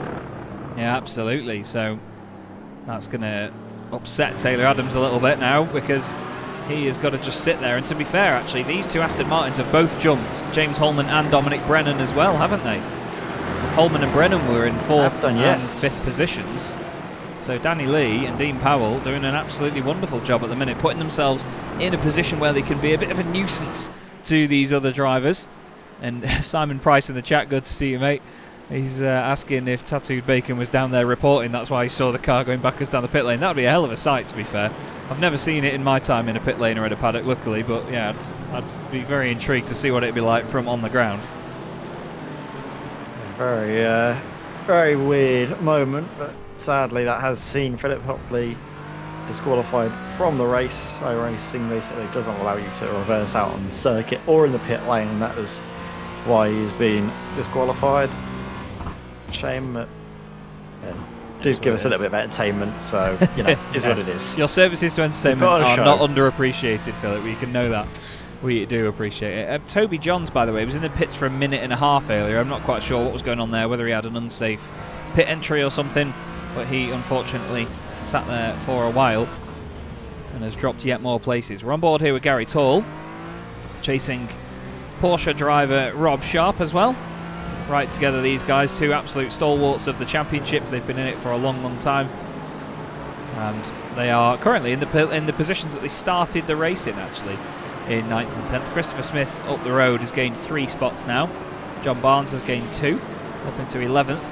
Dennis Van Beelen, biggest mover in the field, he's also had a shorter stop, and he's gained 6 places in this one, ahead of fellow black and red BMW enthusiast Ben Chalcraft, which, to be fair, the livery may be hot, but his drive, he's on it at the moment. He's up a position from where he started. That's always a good thing. But he and Kyle Ridley, they haven't been quite as on it as we've seen before. This doesn't seem to suit the BMW as much here, does it? No, it really doesn't, and it is something that obviously certain tracks suit certain cars more than others, and I think, like I say, it's just not quite the track for this car at this moment in time. Obviously, Nils Kaur seemingly making it work up into 2nd place, but yeah, we know this is a circuit he does very well at. He managed to get BMW to a 2nd place finish last season around this circuit, so he has the sort of history, but he was the only driver in the BMW last season to get sort of what we would class as a good result. Everyone else seemingly struggling as well. Look at the skyline of tower blocks there all together. Is that the collective noun for a group of tower blocks? A city centre, I think, of BMWs is what it is. There you go. Ben Chalcraft was down the inside into the hairpin on Dennis Van Beelen. Lovely clean move. Dennis left him loads of room, played it safe, and now the guys are all fighting together. Philip Hopley said he got a 40-second pit entry penalty. He couldn't see his pit man, so he reversed to try and find him, and all he found was an angry steward at the end of the pit lane. Side by side here, Taylor Adams and James Holman. These two right together as they leave the hairpin now. James Holman actually the one making the move as well, let's not forget. He's come from a few places back here. He's been fighting Dominic Brennan all the way through. Taylor's now on the inside line trying to hold this one. James all the way around the outside, has to get on the brakes mid-corner to stabilise the car. Dom Brennan's going to have a great view of this. Oh, they nearly come together, kissing wing mirrors into turn 2. Holman's gone in really deep. You can see him putting all the lock on, and Brennan plays it smart there. He slots in behind the two of them. But wow, fierce battle in here. I think they know that they don't have to worry directly about the Aston Martins at this point, because they could have longer stops than them in the 2nd phase. There's big move up the inside by Holman just as Brennan's connection cacks its pants, and Holman goes through down the inside. Great move. And while all these drivers are battling away, Simon Povey's just set a fast lap of the race so far. Are we going to see Taylor Adams fight back? No, he doesn't. He stays in behind. He could have got the run, but seemingly decided to back out and let James have the corner. Yeah, I think he's a bit of self-preservation there. I think for Taylor, he knows that championship points are oh so important here. He's just got to hope that this man, Nils Kaur, has a bit of a drama ahead, but Nils having another very clean race. And this is exactly what we would call a Turkington, if you're a fan of the British Touring Car Championship. Colin Turkington's won 4 titles, and he's never really been the most exciting driver out there on the circuit. You know, he's never been the one to really make you go wow, but he will win championships as if it's like, you know, as if he's got the AI turned down to easy for everybody else, you know. And to quote Tingram, he's going for a sort of a pointsy race. Oh yeah, absolutely, very pointsy. Yeah, you don't need to overdo it, and he's worked hard on being safe and consistent and building that gap in the championship. And now he's reaping the rewards of it. That he doesn't need to put himself under a colossal amount of pressure. Sure, it's lovely to have another race win on the CV and on the sort of statistics for your championship, but another 2nd place is just as lovely when you hold your championship lead, and if anything, extend it. Yeah, I mean, if you ask any driver, would they rather have a season worth of 2nd places but a championship, or 10 odd race victories but nothing to show for it at the end of the season? Every driver would take the 2nd places in the championship, and that's what we're seeing Niels Core do is the way that he approaches the race, thinking about the bigger picture, not just the battles, but the war in general for the title. Yeah, that's it. You've got to think bigger picture. Aidan Millward in the chat as well, saying Turkington with lots of love hearts. Good to see you, Aidan. Hope you're doing well. John Roberts is saying he's done the same after lap 1 spin. Oh, after the first lap spin, Philip, those first few pit stops are difficult to get into. Pit spots, sorry, not pit stops, are difficult to get into without triggering it. And yes, understandable, because of the sort of angle that you've got to jump into the pit lane in. I was wondering whether, because you're over on the left before the white line, if it would be a problem. Let's have a bit of a recap then. Simon Povey leads the race. He's currently 18 seconds clear. Well, he is for now, as he comes into the pit lane for his second stop with 25 minutes left to go. Niels Core in second place. Danny Lee up to third ahead of Dean Powell, his teammate. Those two Aston Martins also short fueling, but no one short fueling anywhere near as much as Simon. 11.7 seconds in the pits last time. The next shortest stop was 16.3 by Danny Lee. So, yeah, certainly Simon going for a very extreme strategy compared to everyone else. But here comes Niels Core. Simon's going to be out in the middle of this traffic potentially. Just look at all the cars streaking on by. Niels Core now taking the lead of the race. Simon Povey, he could come out into that battle, you know, around the sort of Gary Tall area, potentially Gary Tall, Chris Smith, Rob Sharp. That is a bit of a tasty fight that's been going on. Simon seemingly getting passed by those three drivers. Now onto the circuit, but he will, I think, just pop in behind Mike Murphy, maybe with Ben Chalcraft for company. I think Ben's just going to get by, maybe. No, he's 2.8 seconds back. So, yeah, Simon Povey now back out on the circuit. 12th position for him. And to be fair, he's got a second or so to Mike in front, but look at the urgency. You can feel that he's straight on it again, actually, in this McLaren. Right back into the rhythm. So we'll see how that goes. Niels Core, as mentioned, inherits the race lead. Danny Lee and Dean Powell doing an awesome job second and third at the moment, but their second pit stops will probably be a bit longer than the people around them. They will come sooner as well, so they'll have track position for a bit, but we'll have to wait and see how that works out. Holman still holding on ahead of Taylor Adams and Dominic Brennan in there as well. We've also got a battle further back, actually. Ben Chalcraft and Dennis Van Beelen are quite close together. They've got rid of Kyle Ridley a little bit, but not by a huge amount at this point. The BMW Brigade in the middle of the pack. Mark Johnson's there in 16th ahead of Stephen Burns. He's had a bit of a quiet race as Stephen. Normally we see a bit of action and a bit of flamboyance from him, but he's lingering a bit further down than we've seen him before in 17th, but it's still a good couple of points. I mean, further down in the championship, to be fair, Ed, where you only score a handful of points for every single race, you know, it changes around loads, doesn't it? That's that part of the standings.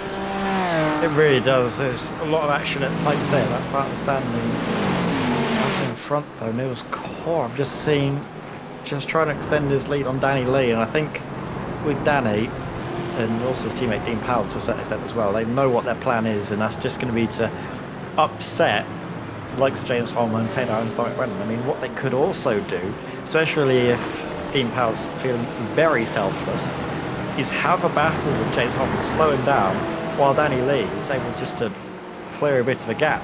The gap is around about 2 seconds, 1.5 between two teammates. So if you want to try and maximise the amount you're going to get, you know that Dean's going to be losing out regardless. The pit stop being longer.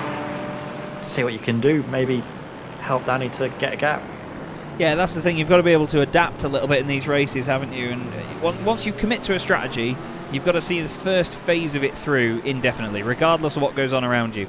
It's then when you can sort of mix it up a little bit in the middle of the race. But there's not a lot of movement either side, is there, with the strategies that we see here in this championship with these 1 hour races? No, it doesn't seem to be at this moment in time. We were wondering if any drivers were going to opt for a single stop. I don't think that's going to be the case here tonight, unless potentially Taylor Adams can try something a bit unorthodox. He was the driver that went the longest on that first stint, so it's a slight question mark, but it looks likely that he'll be having to make another stop before the end of the race. Currently battling away with Dominic Brennan, who's right behind him.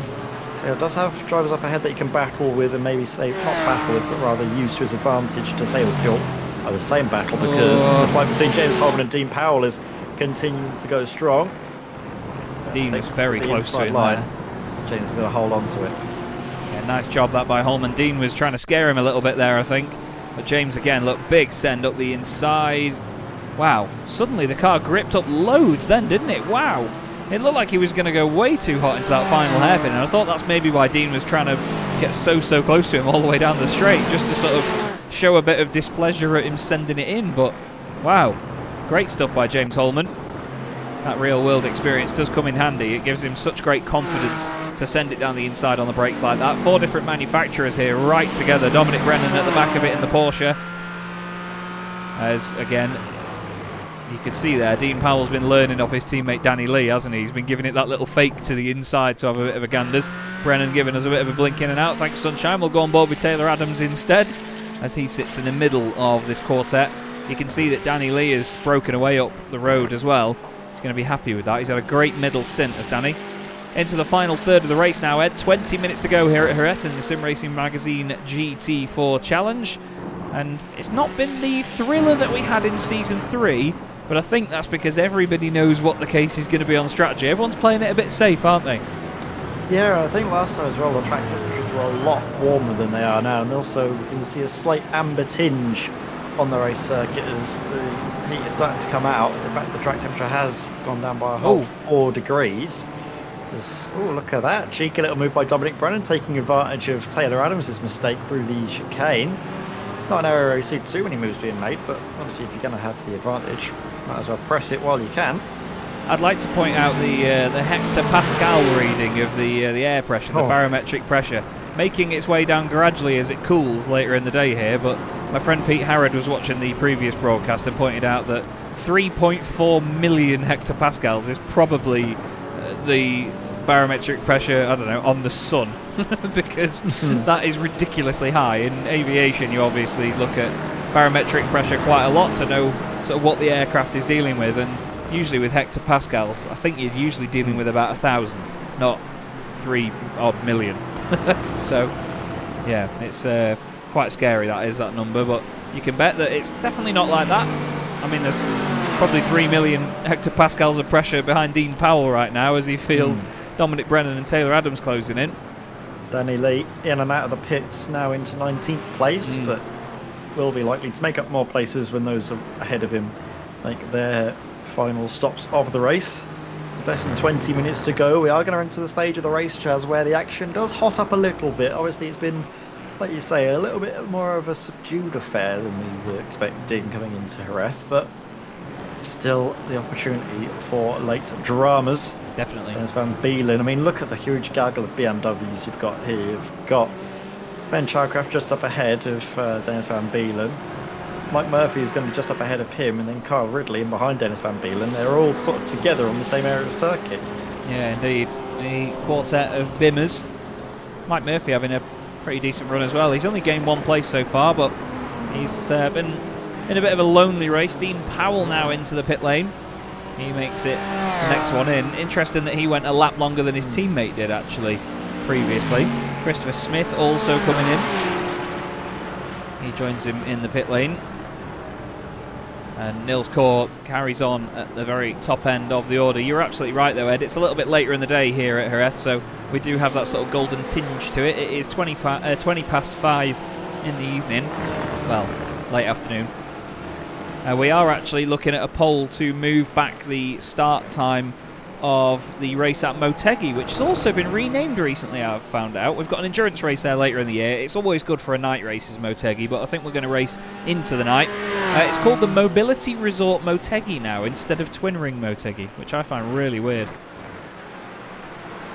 Very weird, yeah.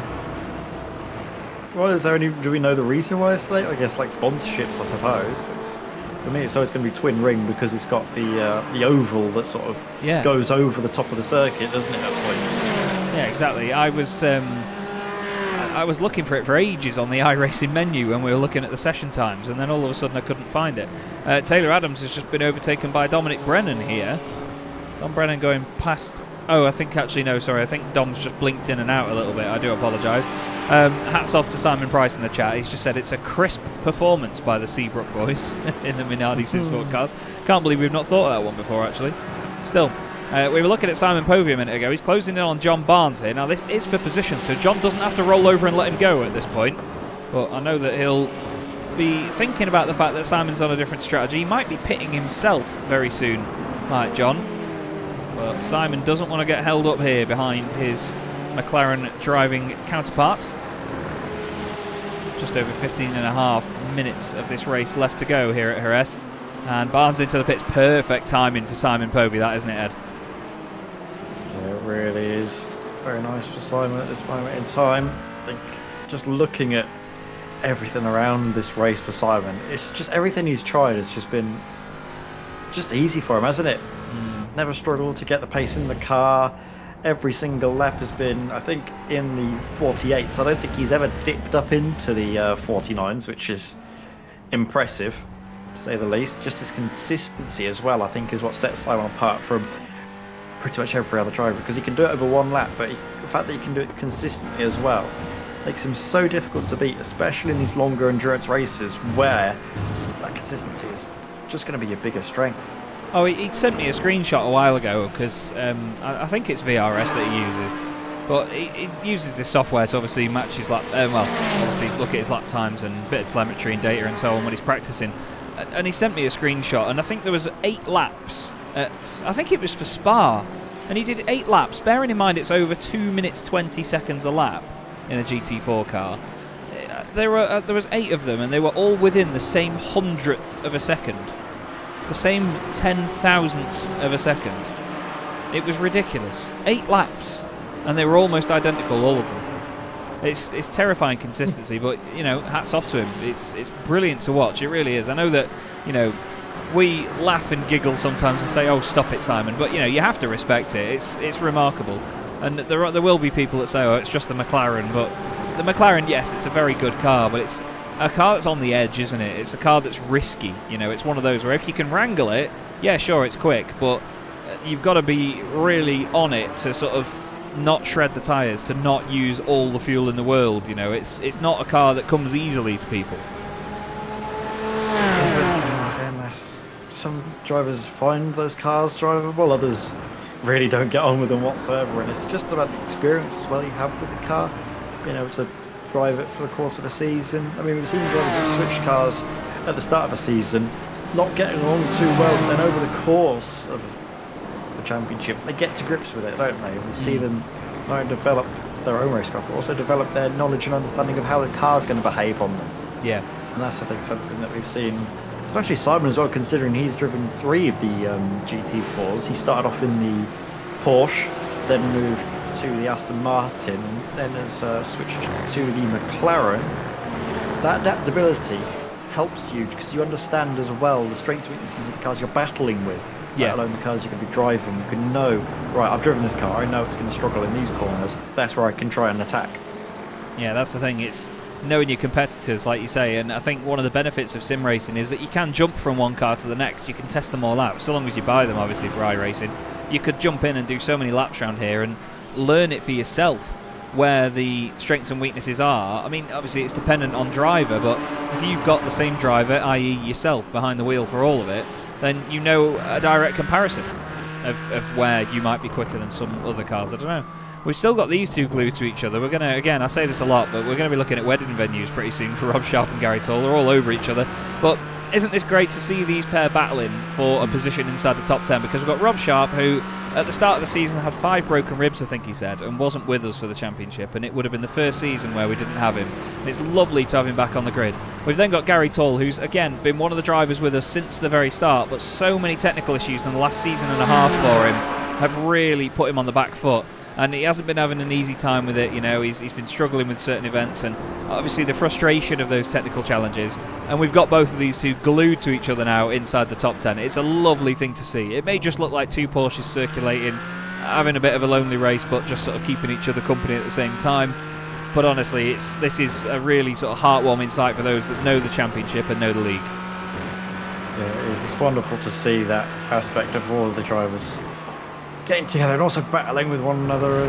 Drivers that have been here from the start, drivers that have come along, but like I say, drivers that have been here from pretty much the word go, and it has been wonderful to see them again back on circuit and battling as well. 2 Porsches, a car that isn't quite as popular as what it once was. It was pretty much almost one make championship when it was first started in season 1, wasn't it, Chaz? And then it's gradually sort of opened up. Drivers have found likings for different cars here and there, but it's understandable that the Porsche was so favourable because it was a championship that was started mainly from the Porsche Club of Great Britain drivers, wasn't it?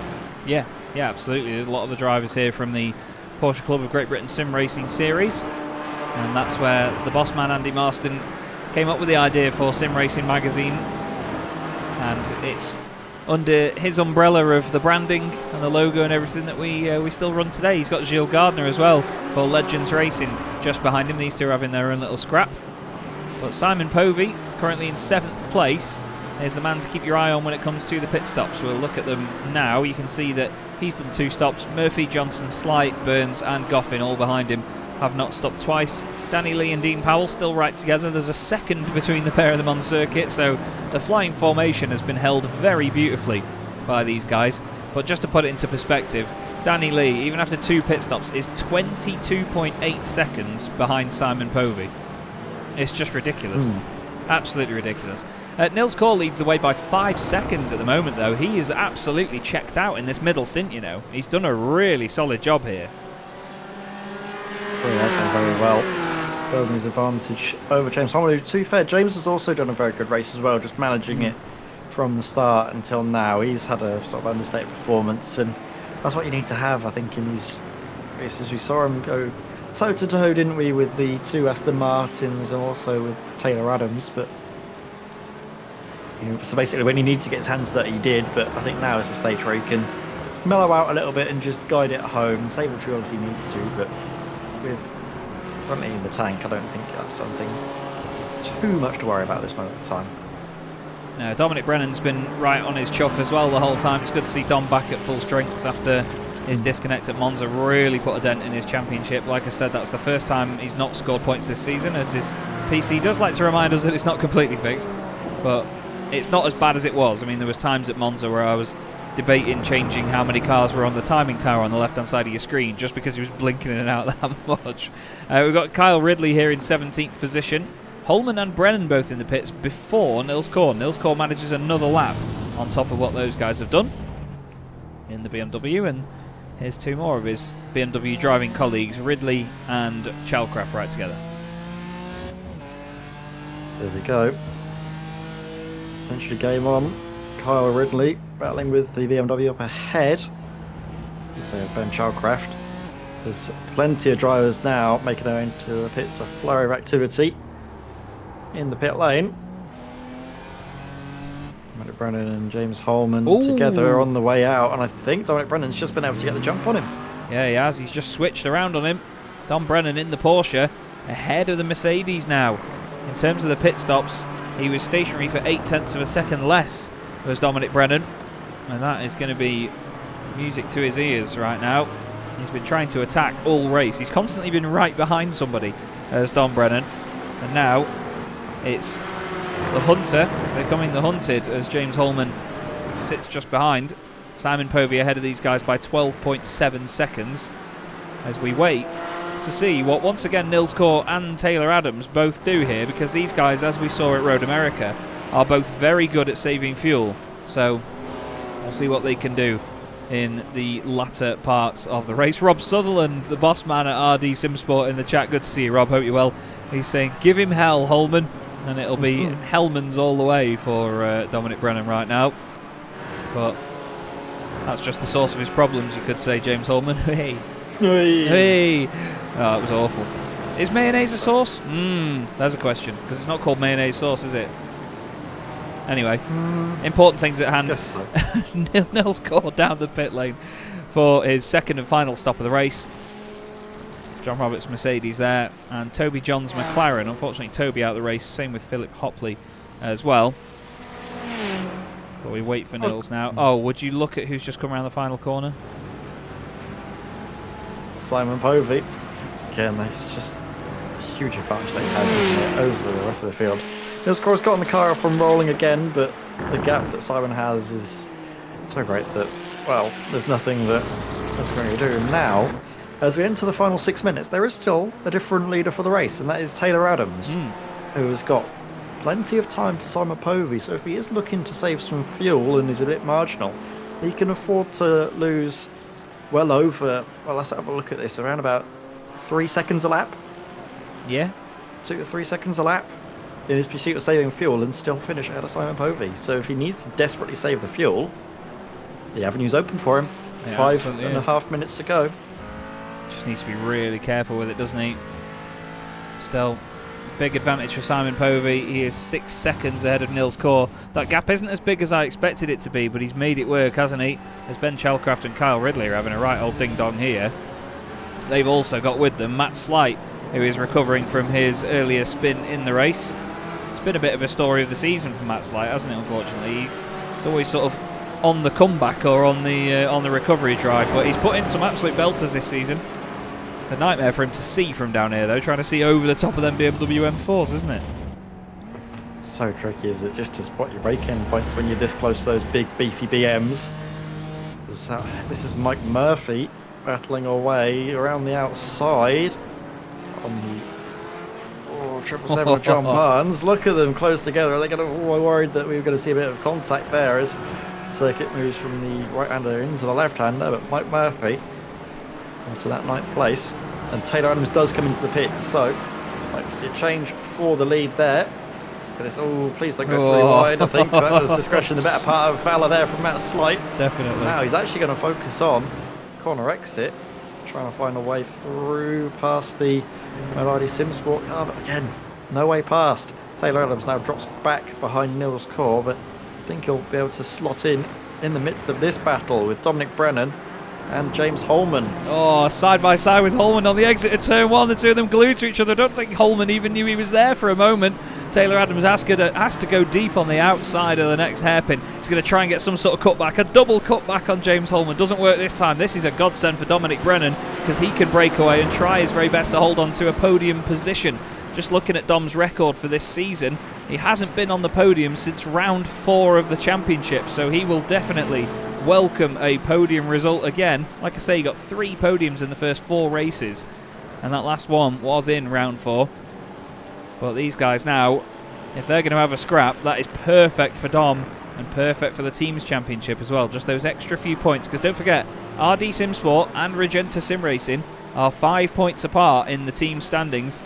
Spontex CDM Esports have dropped down to a tie of 5th place with Win It or Bin It Racing at the moment. Efkan Berkier not here this evening either, unfortunately, so there's no points coming from there as John Barnes and Mike Murphy use all of the straight down towards the hairpin. But to confirm it as well, Povey now leads the race by 6.7 seconds over Nils Kor. Brennan holding on to 3rd. Powell, Sharp, Murphy and Barnes, the last 4 cars in the top 10. Danny Lee and Dean Powell, they've tried to make the strategy work. They've stayed inside the top 10, but they've not made any massive amount of ground from it, have they? Not really. I mean, I was wondering if it was going to maybe backfire on them, and I think it's basically 6th was where they were, I think, the best they could have gotten with that strategy. So, that isn't the end of the world. Danny Lee's gained 2 places. Dean Powell, has lost out on 1. Regardless, though, the Daily Pro Simrig team are scoring some decent points on the board, so something to think about in the team's championship. Absolutely is. We go back to this because Matt Slight is still hounding Ben Chalcraft for this position, trying to get into 12th place. But again, that's the thing, the talent of this field. You know, we've got Kyle Ridley, Ben Chalcraft, Matt Slight, all really quick drivers. They're fighting over 11th, 12th and 13th. They're not inside the top 10 at this moment. Oh, a bit of a wiggle there for Ben. We've seen the BMW struggle there all night. And now Matt Slight on his left-hand side, just getting the run that McLaren can have out of the corners. Kyle Ridley says all the way over to the right-hand side. He's actually the biggest mover in the field right now, is Kyle, with 5 places gained. Dom Brennan's gained 4. Oh, Ben and Matt are close together there, but Ben's got that BMW just in front, so it's down to Matt to not hit the back of him. He has a right old wiggle on the exit there, actually. Trying to keep it all together. This is helping Kyle Ridley break free. We'll go back to this because Mike Murphy and John Barnes still all over one another. Murphy's got the better run down the straight. This is excellent stuff, isn't it, Ed? Like you said before, it was a bit stale earlier, but it's just gone wild in the last few moments. They're getting really, really nice out there. Really sort of just on a knife edge, a lot of these battles, aren't they, Chaz? They're so close to contact here and there. That little tussle between Taylor Adams and James Holman on the way out the pit lane as well for Taylor was wonderful to see, and it's going to carry on, I think, until the very end of this race. One more lap. We're on to the final One more lap. lap after this, or we're on to the final lap now. Let's have a look. Simon Povey, yep, starts the final lap of the race. And he doesn't need to worry about any battles, does he, from now until the end. 7 seconds is his advantage to this man, Nils Kort. And then it's in behind Nils Kort where all the action is that I think we'll be watching for most of this closing phase of the race. Dominic Brennan leading from James Holman, leading from Taylor Adams. Yeah, this looks fantastic from on board here. You can see the drama, the added drama of the camera, I think, with the blurring effect and so on. It just brings a little bit more to it, I think. But Taylor Adams pushing this McLaren like mad to try and go chasing James Holman and get a position on him. It's going to be a send down the inside. James is good at them as well, though, but I don't think he's close enough to Dominic Brennan to make one of them work on this final lap. We'll stay with Taylor Adams down here into the hairpin, see what these guys can do. Holman's gone in a little bit early there, actually. Taylor's got a run. He's got a little minuscule run. He's going to have the slipstream down the hill. Brennan's moving as well. Holman is moving to mirror that. Adams makes it very clear he's going down the inside. Holman comes across on the brakes, tries to send it in deep himself. Doesn't quite work that time round, though. Like I said, he's not close enough to the back of Brennan to get that one to work, and he could have opened himself up to an attack there from Taylor Adams, but nothing this time. But look at them, how minimal the margins are between what these guys are doing to try and overtake each other. You know, again, it shows you how, oh no, Matt Slight and Ben Chalcraft have come together. We'll have to have a look back at that. Matt Slight being a good sport, though, I believe, letting Ben go again, is he? Yes, he's going to let him go. That's really good stuff of him. Fair play. Absolutely fair play to Matt Slight. But these guys are coming through these couple of corners now, and it doesn't look like the positions are going to change there.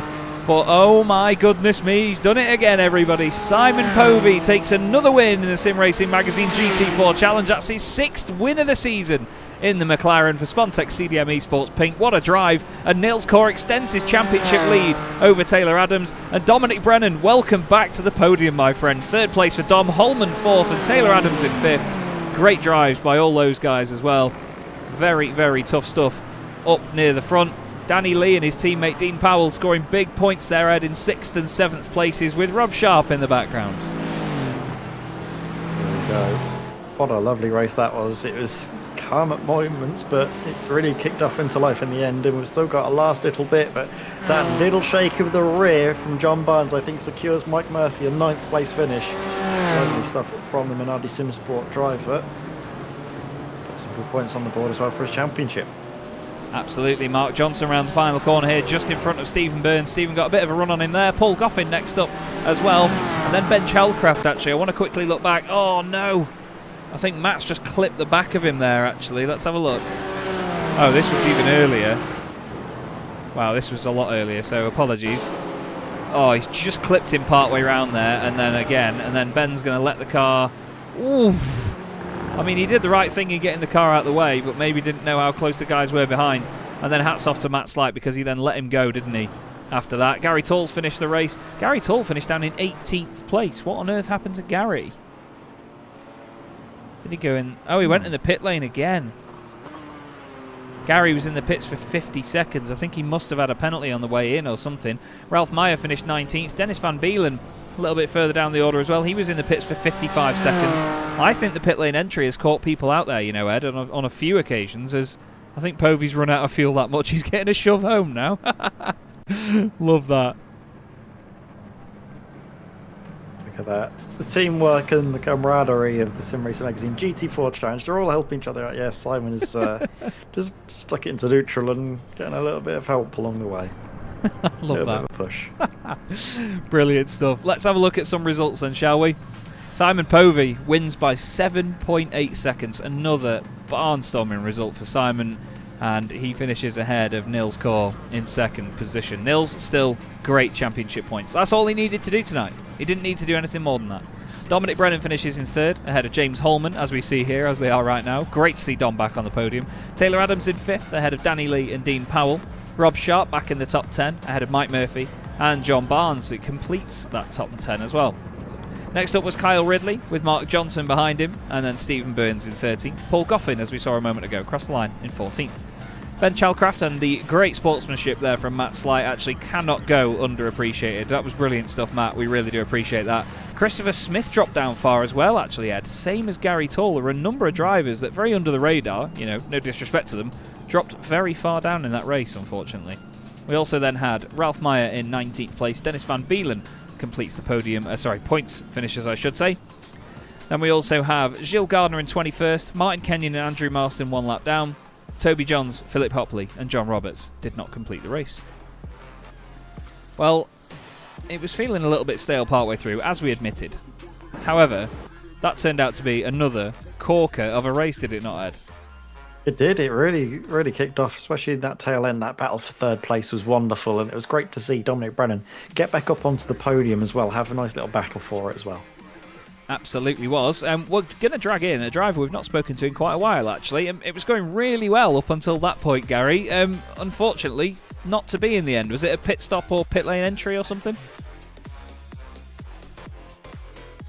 Oh, we unfortunately cannot hear Gary at the moment. Are you there, buddy? Can you hear me? Oh, yes. Got you now, Gary. Yeah, cool. Yeah, it was a pit lane entry infringement. Apparently I gained 41 seconds worth, but never mind.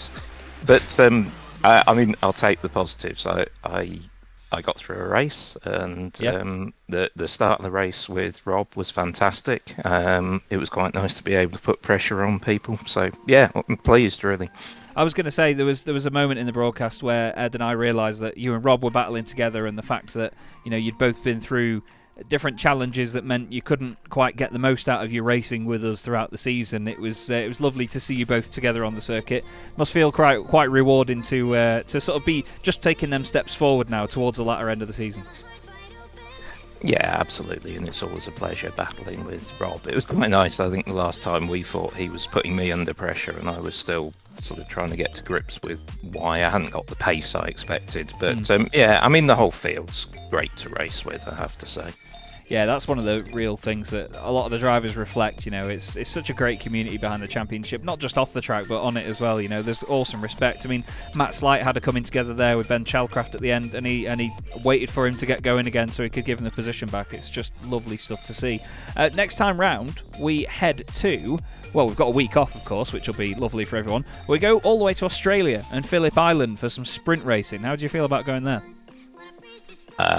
Yeah, I think last time we raced there in the winter series, I started off hating it, ended up loving it. So yeah, that'll be good.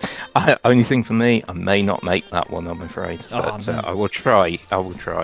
Well, we hope to see you out there, Gary, and I was very much the same, mate, in the winter tour. I thought it was rubbish to begin with, but then I enjoyed it.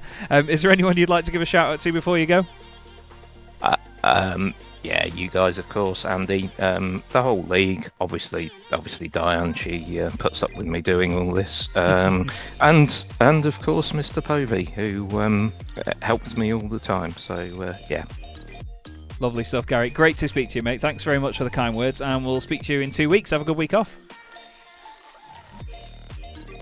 There we go then, Ed. Gary Toll, after a lot of very difficult challenges to start his season, he didn't get the result he would have wanted there. Still a couple of championship points, but yeah, he must be pleased with the fact that he's got over some of the technical gremlins at least.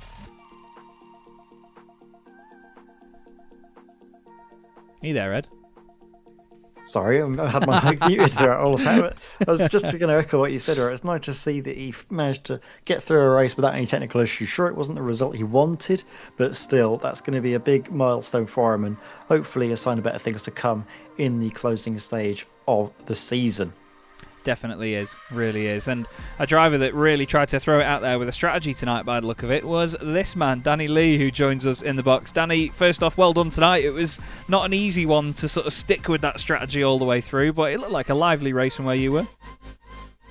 Yeah, we tried to do something different because I don't know about you, but obviously people are settled into the same strategy every single race, and it all comes down to race pace. Mm-hmm. They're sitting ducks basically for something different. So there's no point trying to mask it anymore. We set out with the plan to leapfrog Simon. To be honest with you, we knew we could short fuel and jump 13 seconds up the road if we wanted to. Yeah, that's how much margin was in the bag.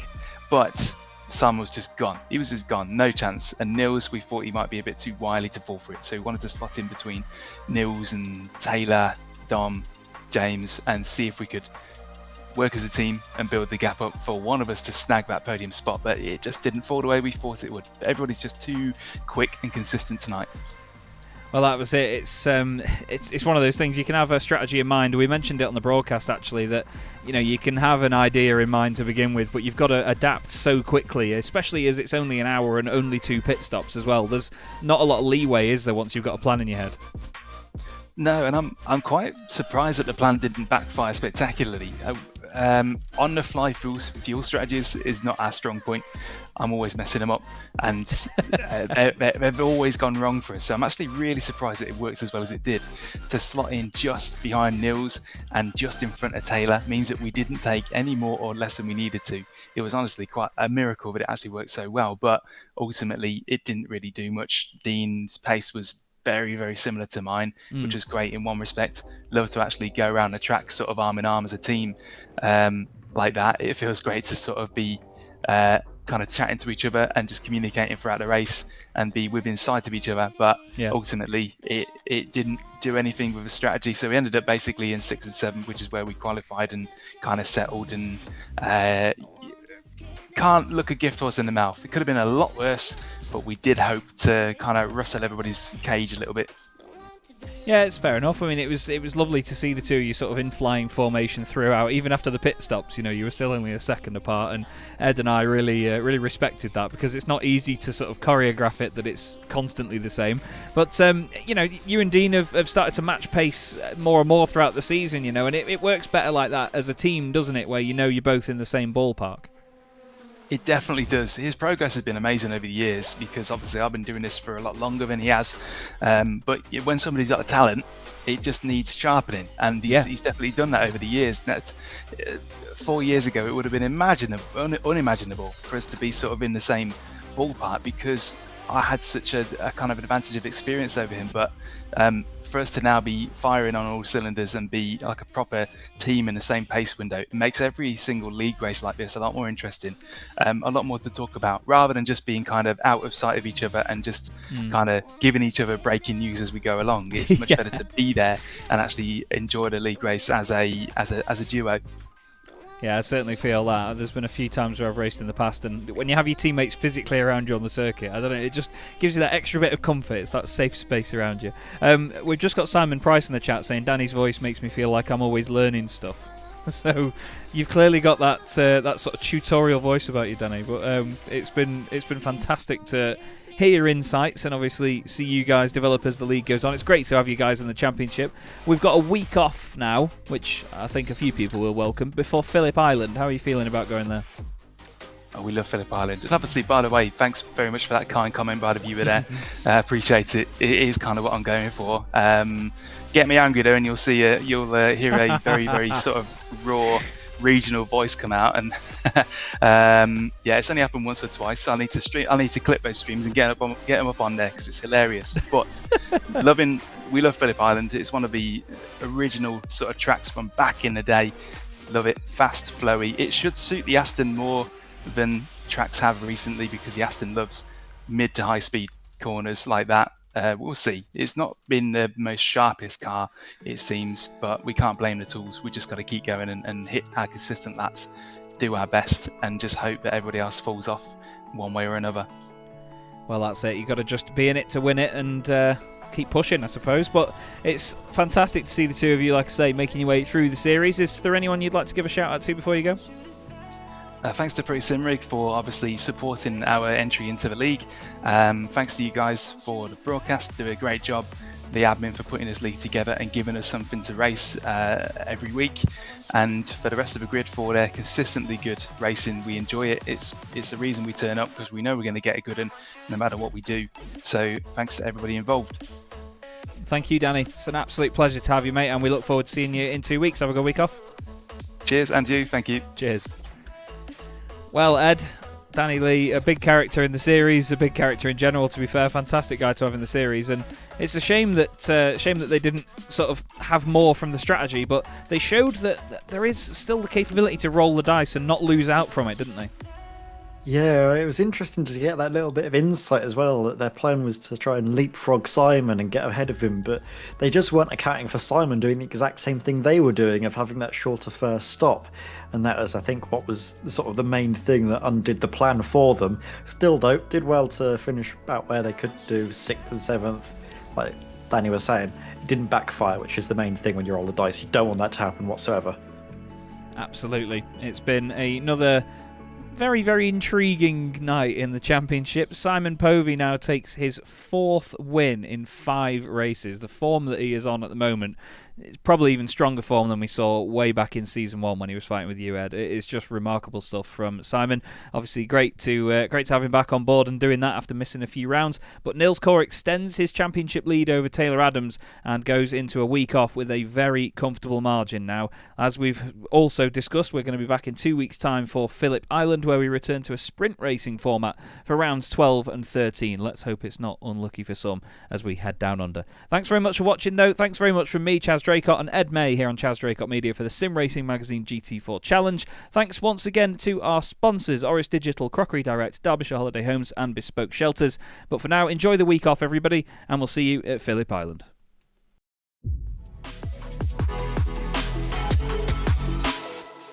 4 French drivers at the French Grand Prix trying to win this on the final lap. The 3 wide again, Guillaume down the inside. Guillaume moves across, they're both in front of Milan and But Pouget. before you know it, we find ourselves here in the very final race of the competition. And then they see truck racing and they think, this is crazy. You know, these are 5-ton machines, 1,200 horsepower brake. Oh, look at that switchback. Oh, he's been mugged and it's ready to go off.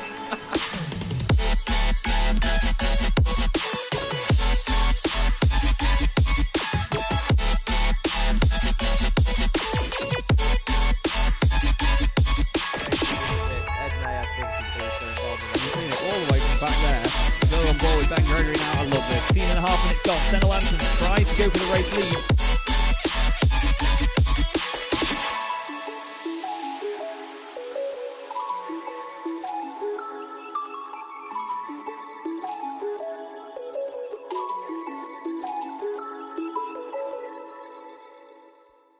Racing isn't easy, but experiencing it is.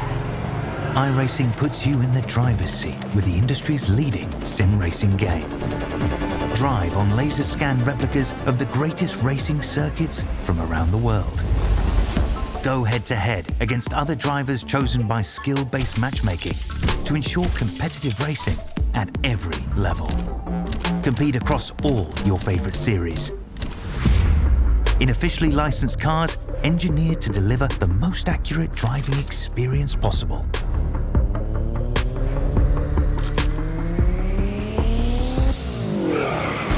Join a race or host your own with players from across the globe. Race against the computer or in a league with friends. Feel the thrill behind the wheel. Visit iRacing.com.